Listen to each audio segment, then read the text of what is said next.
Wow. What a performance. What an unbelievable performance.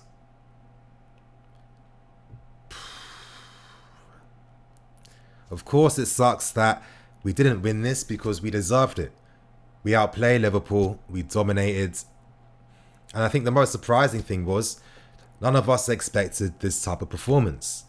None of us expected this performance to be played at this type of level, especially after that crushing defeat against United just a few days ago. But wow, we really underestimated the players at this club. We underestimated Chelsea's spirit, and I think as fans, we can't do that again. We can't. This season is going to be a big one. A lot of youth are going to be playing. We've lost some key players. And now it really is the start of a new Chelsea generation. And as fans, we need to be behind this team. We need to back them and support them because look at today's performance. Look at today's performance. They proved everyone wrong. And we can't make that mistake again. I've never been prouder as a fan. I really haven't. I'm just happy. I mean, it's weird because obviously to lose the final in that manner, and for everyone that just, doubts the Super Cup, I don't understand. I mean, if you're a player, you know how important this cup is because you know how difficult it is to win this. I mean, to get in the position to even play in this game means that you need to win a European final. And when you're a player, this tournament is great bragging rights. So, I mean, all the nonsense commentators were saying on TV, please, you look at how both teams played today, the intensity in which they played, the amount of times they ran. In Turkey, where it's very hot right now and very humid, did both teams look like they were playing this game as a friendly? Of course not. Now, immediately before the game started, you could sense that confidence was quite high due to, what I was taking from the press conference and everything Lampard was saying. And they were saying, you know what, we understood where we went wrong. But I did like the confidence from the players because they said that, listen, that defeat against Man United, that was on us. We felt like we dominated and we felt like we were the better team. And, that's what you want to hear after a defeat like that. And tonight, these guys played with something to prove. And my God, did they prove us wrong. They proved us all wrong. Now, even in my match preview, I spoke about, how I like us to play, and I saw those things happen. But I didn't think the application from the players and from the team would have been as good as it was tonight. Now, I'm going to discuss tactics briefly because, I need to discuss the lineup and the formation and why it meant that we could compete against Liverpool tonight. We did use the 4-3-3, and off the ball in defensive transitions, we did turn into a 4-1-4-1. This was key because it gave us protection in midfield because we know that with Liverpool, they like to have their inside forwards moving in and they like to have their fullbacks up very high as well. And you need to match them in midfield man for man. Now, the reason why we were constantly able to get at Liverpool was because we stopped their fullbacks progressing up the ball. Now, if you guys noticed, Robertson was very quiet throughout today's game. Very quiet, and that's because we were constantly able to force Liverpool's fullbacks back. But how exactly did we do that? Well, that came from the wide overloads helped by the wide midfield players. As an example, Pulisic would move deeper, which allowed Emerson to get behind the lines. This would take out the Liverpool fullback, and then Kovac would move out wide, allowing Pulisic to make a run through. And we did this countlessly. We used this rotation to great effect time and time again. And honestly, Liverpool couldn't cope. Kante did this a fantastic effect down the right hand side as well. But the beauty of playing like this meant that we were able to press Liverpool high. And time again, we were able to constrict the pitch and win those second balls from the Liverpool midfield. Now let's get back into the match review. Thanks for returning back, and honestly, it's really no surprise why we look so effective today because we had an extra man in midfield. That's key, that's important, and in that sense, it's pretty familiar for guys like Kovac, Jorginho and Kante because in a way, it was kind of like a blend between how they were playing last season with having extra freedom and space to play in due to the movement in the final third that Lampard wants in the team. And my God, one of the best players on the field tonight was N'Golo Kante.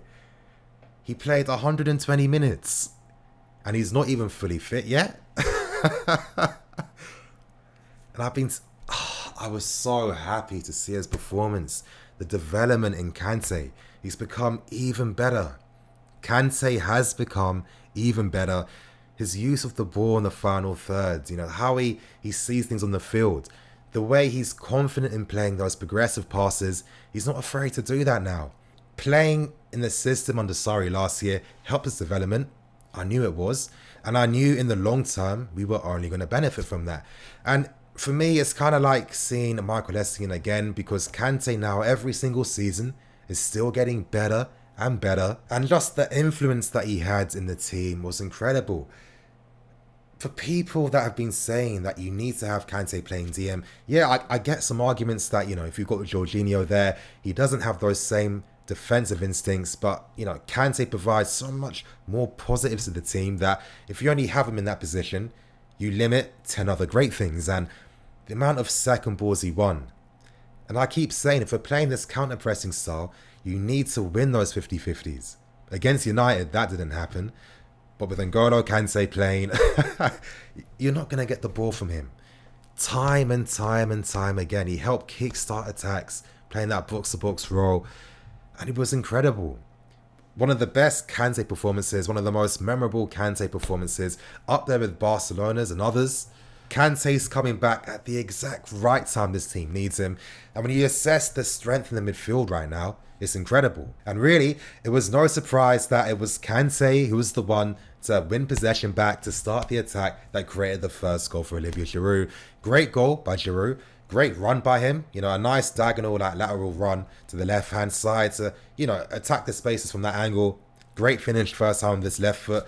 And it was deserved because we had been testing Liverpool at that time. And, we think that we're in heaven. We think that we've made it 2-0 because Christian Pulisic, this guy looks exciting. This guy looks like a player. That acceleration. It's kind of like seeing Hazard in that sense, because Hazard was another one of those special players that has that, I don't know if they're born with it, but this ability to be incredibly fast with acceleration. He used that to amazing effect time and time again. He ran his socks off, was tireless, the movement in behind. He wasn't afraid to run at Liverpool as well. And some of the balls he was playing in the final third as well.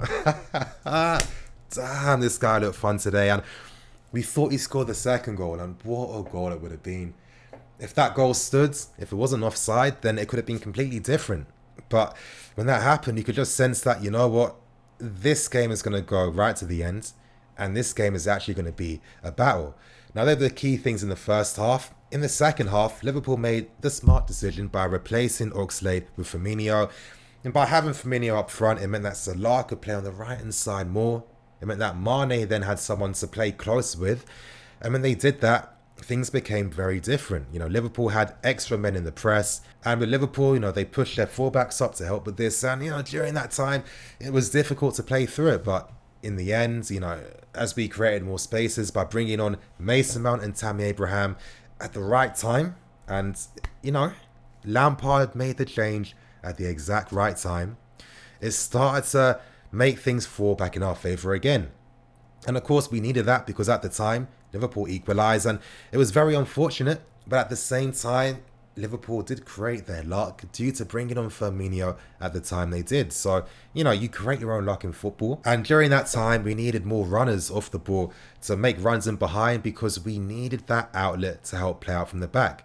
Without David Luiz, and I'm not going to speak about him, but, we do miss his passing ability out from the back. So we need different proposition now to do that. I spoke earlier with the tactics about what we were doing differently.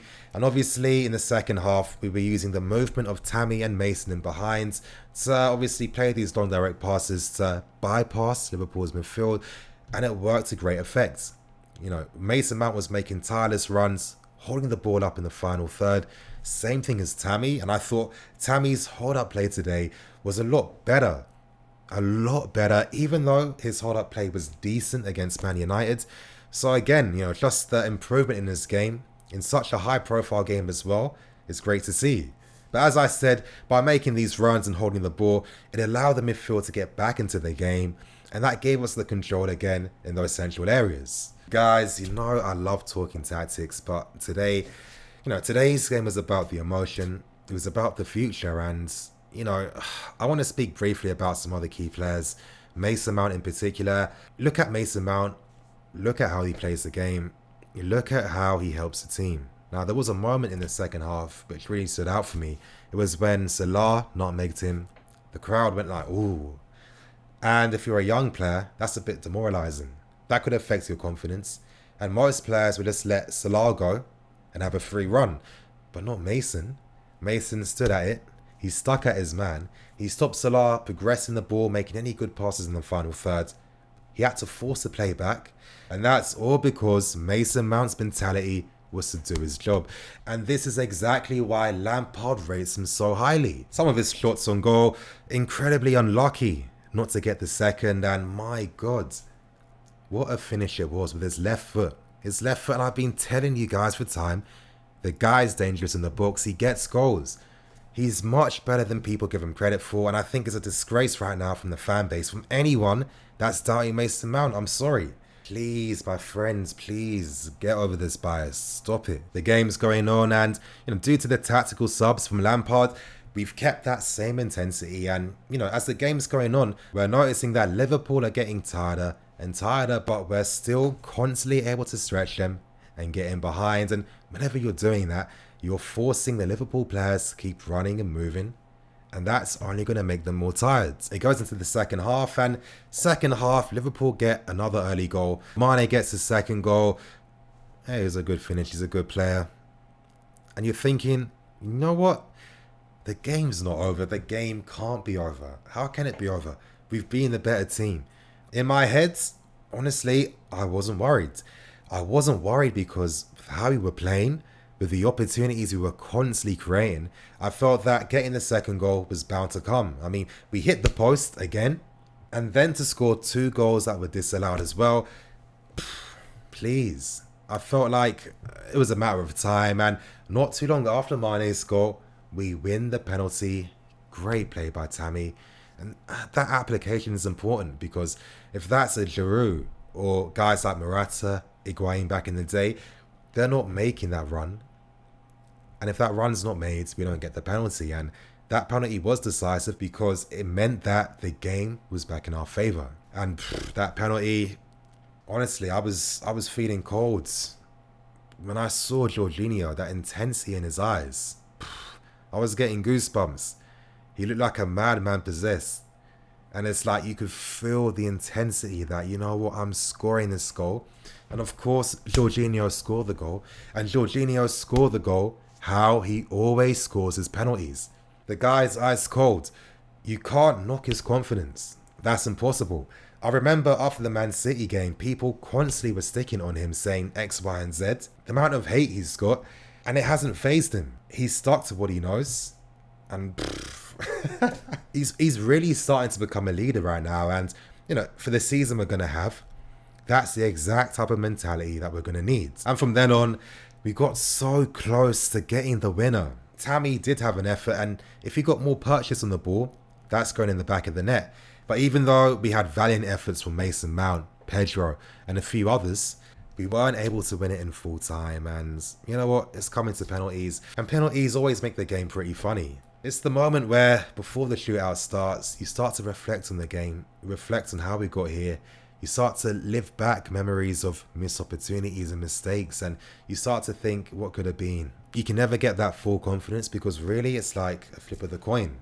It's either going to go one way or the other, but all you can do is hope and pray that luck's going to favour your side. Some unbelievable penalties. Mason Mount being the highlight for me. I mean, the technique. And people doubt this guy? Come on, you guys. Jorginho again, to have the balls to play the same style penalty on the other side. It's taking the piss at that point. And Emerson as well stepping up. These guys play their part, and, unfortunately it gets to Tammy. You can kind of see from his face that he's looking a bit nervous. Unfortunately, he wasn't able to score. to be honest, it was a pretty poor effort. And for me, I think it was encroachment. You know, I think that the goalkeeper left his line way too early. And honestly, it should have been retaken. But that never happens in football anymore. So I can't complain about that. But still, you guys, we were close to causing a massive upset that no one gave us any hope for, not even ourselves. And I said it at the start and I'll say it again. We can't ever doubt this team. This team is going to need our support. Whatever issues we have, whatever personal bias, none of that matters. All that matters is getting behind this team this season, because we can play that big difference, because a lot of those guys out there are playing for us. So we deserve to give them that same support. And I want to end it on this note, you guys. With the team lineup, the players we saw today, and the performance that came from them. When you realise that we have Rudiger, Willian, Hudson-Odoi, Ruben, and Reece James is still return.